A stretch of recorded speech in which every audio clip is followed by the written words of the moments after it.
સુરેન્દ્રનગર જિલ્લામાં સવારથી હળવા વરસાદ વચ્ચે હાલાકી યથાવત છે। લખતર તાલુકાના ગ્રામ્ય વિસ્તારમાં રસ્તા ઉપર નદીની જેમ પાણી વહ્યા। લખતર તાલુકાના છારદ ગામે ગ્રાઉન્ડ ઝીરો ઉપર પહોંચ્યું એબીપી અસ્મિતા। છારદ ગામમાં હળવા વરસાદ વચ્ચે હજુ પણ જળનો ભરાવો। છારદ ગામમાં અવરજવર માટે લોકો દોરડાનો સહારો લેવા મજબૂર।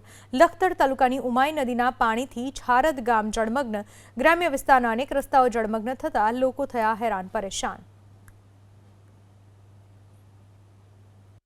ગામડાઓનું દર્દ આજે પોકારી રહ્યું છે। આપણે લખતર તાલુકાનું છારદ ગામ છે, તેમના આ ગ્રામજનો છે।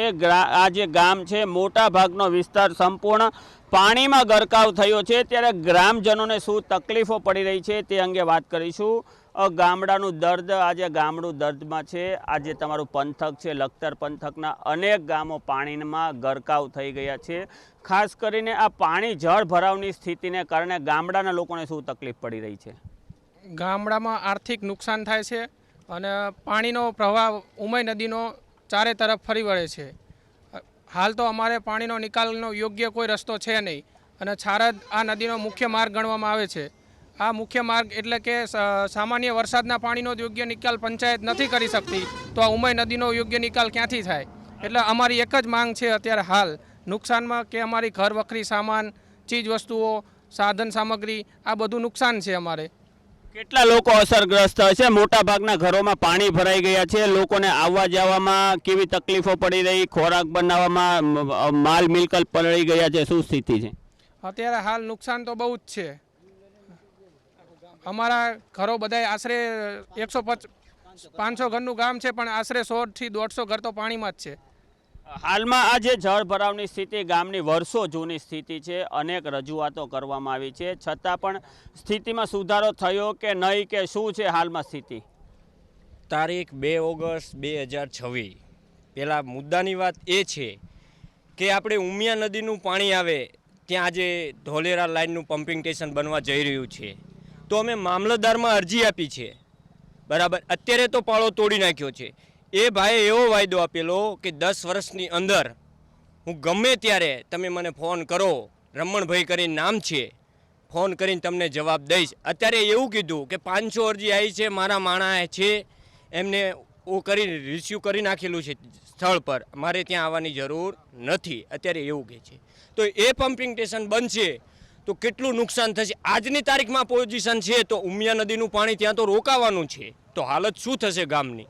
હું આજે એ કહેવા માંગી રહ્યો છું। અને એ લોકો એવું કહી રહ્યા છે કે પમ્પિંગ સ્ટેશન તો બનશે, તો હવે અમે મામલતદાર કલેક્ટરને જાણકારી કરવી તો PM CMમાં પણ કરી દઈશું કે આનું આગળનું પગલું શું લેવું, બરાબર। હું આટલું કહી રહ્યો છું આજે। હજી ખાસ કરીને વરસાદને કારણે ઢોર ઢાંખરોને પણ નુકસાનનું, કેટલાક ઘરોમાં પાણી ભરાઈ જતા ઢોર રસ્તા પર બાંધવાની સ્થિતિ આવી છે। ઢોરને શું તકલીફો પડી રહી છે? અત્યારે અમારા 150 ઘરોમાં પાણી ભર્યું છે। જે પશુપાલન 1500 થી 2000 પશુ અમારા ગામમાં હશે। આશરે બધો ઘાસચારો સંપૂર્ણ રીતે ખરાબ થઈ ગયો છે। અત્યારે ઢોરને નાખવા માટે પણ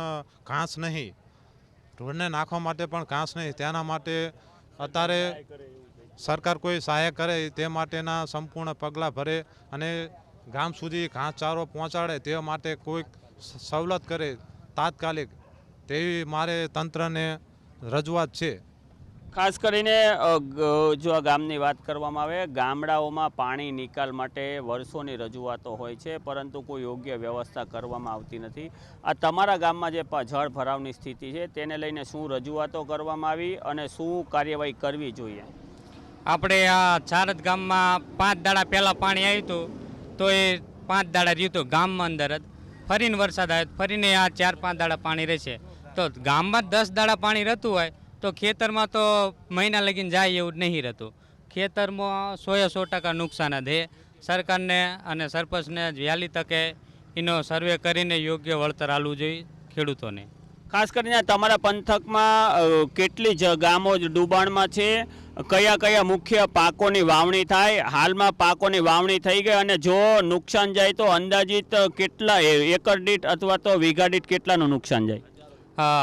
ખરેખર કપાસનું વાવેતર સૌથી વધારે છે, એરંડાનું છે 100% સારદમાં જેટલી ખેતરની જમીન છે 100% નિષ્ફળ જ છે અને એનું વળતર 100% દેવું જોઈએ સરકારને।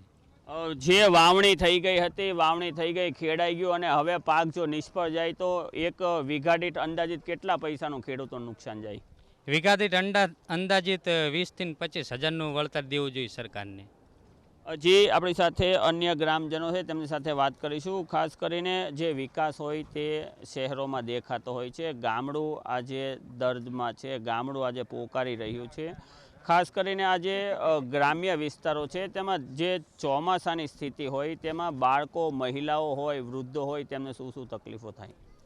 પહેલાં તો અમારા ગામમાં એક મોટી તો સમસ્યા એ છે કે 5 થી 10 વર્ષની અંદર હજુ સુધી કોઈ સ્ટ્રીટ લાઇટ કરવામાં આવી નથી. અમે અનેકવાર રજૂઆત કરી છે ગ્રામ પંચાયતમાં, પણ હજુ સુધી ક્યાંય પણ એક બલ્બ પણ લગાવવામાં નથી આવ્યો.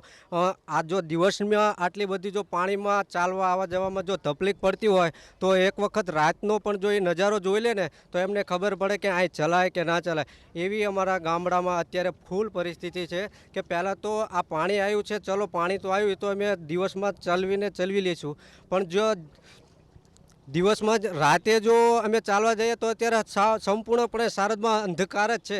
એટલે અમારે તંત્રને એટલી જ વિનંતી છે કે વહેલી તકે પાણી તો નીકળી જશે પણ એક સ્ટ્રીટ લાઇટ પણ ગામમાં કરવામાં આવે જેથી કરીને લોકોને કોઈ નુકસાની કે આમ હાલાકી ના પહોંચે. જે ખાસ કરીને જે વરસાદી પાણી ભરાય છે તેને કારણે મહિલા, બાળકોને અવર જવરમાં પણ તકલીફ પડતી હોય છે. ગામમાં જે નીચાણવાળા વિસ્તારોમાં પાણી ભરાતા શું શું તકલીફો? પાણીમાં આપણે વાત કરીએ તો ઘણા નીચાણ વિસ્તારમાં પાણી ભરાઈ ગયું છે અને ખાણીપીણીમાં બી ઘણો બધો નુકસાની થયું છે. તો નીચાણવાળા વિસ્તારોને ઘણા બધા માણસોથી સહાય કરવામાં આવી છે અને બાકીનું તંત્રની કોઈ સહાય મળી નથી. તો પહેલાં તો અમારું મતલબ મીડિયાવાળા બી કોઈ એટલું નથી બતાવતો અને થેન્ક યુ તો એબીપી ન્યૂઝવાળાનો કે ફર્સ્ટ વાર અમને આ મીડિયા સામે બોલવાની રજૂઆત અમને એકવાર તક આપી છે. તો થેન્ક યુ હું તો એમને પહેલાં કહીશ અને અમારું જે આ પોઈન્ટ કીધા એમને વધારે ને વધારે માણસો જુએ અને આગળ સરકાર સાંભળે અને આનો વહેલા તકે નિવારણ આવે એવી જ અમારી નમ્ર વિનંતી છે સરકાર જોડે. જી, આ હતા ગ્રામજનો. તેમણે સ્પષ્ટ જણાવ્યું કે ગામડું આજે આક્રોશમાં છે કારણ કે વરસાદને કારણે નીચાણવાળા અનેક વિસ્તારોમાં જળ ભરાવની સ્થિતિ સર્જાઈ છે અને નીચાણવાળા વિસ્તારોમાં પાણી ભરાઈ જતાં આજે ગામના લોકો છે તેમનું સામાન્ય જનજીવન પણ પ્રભાવિત થયું છે. કેમેરા પર્સન રાજ ભાવસાર સાથે ચેતન બામભણિયા, એબીપી અસ્મિતા, લખતર.